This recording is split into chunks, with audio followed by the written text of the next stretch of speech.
मध्याह्नी जन्मला राम, सृष्टी आनंदाने कशी न्हाऊन निघाली. नमस्कार मित्रमैत्रिणींनो, मी विजया परब तुम्हा सर्वांचे मनपूर्वक स्वागत करते स्वामींची छत्रछाया या आपल्या यूट्यूब परिवारामध्ये.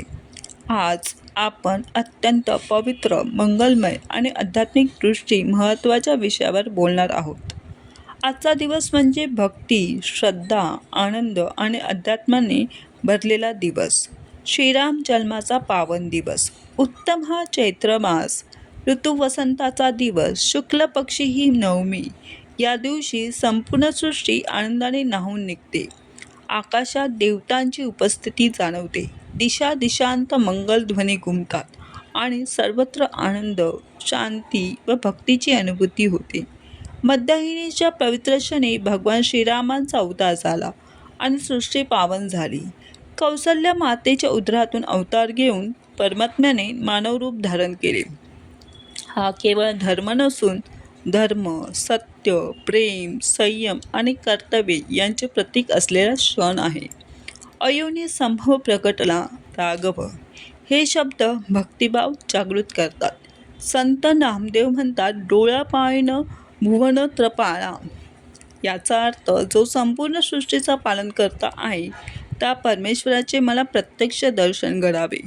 या ओळी भक्तांच्या अंतकरणात अनंत श्रद्धा आणि समाधान निर्माण करतात. श्रीरामनवमी हा दिवस आपल्याला आदर्श जीवनाची आठवण करून देतो.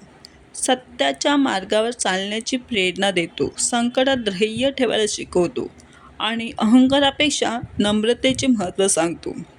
या पवित्र दिवशी आपण सर्वांनी मनात शांती, प्रेम आणि सद्भावनेचा संकल्प करूया.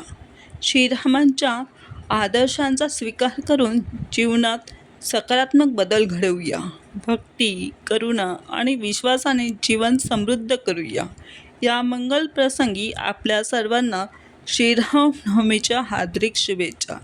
ही माहिती तुम्हाला आवडली असेल तर स्वामींची छत्रछाया या आपल्या यूट्यूब परिवाराला नक्की सबस्क्राईब करा, लाईक करा, कमेंटमध्ये तुमचा विचार नोंदवा आणि आपल्या प्रियजनांपर्यंत शेअर करा. तुमच्या प्रेमामुळे आणि पाठिंब्यामुळेच हा परिवार अधिकाधिक फुलत आहे. पुन्हा भेटूया अशीच एका नव्या अर्थपूर्ण आणि भक्तिमय विषयासह. तोपर्यंत हसत राहा, आनंदी राहा आणि प्रेमाने म्हणत राहा, श्री स्वामी समर्थ.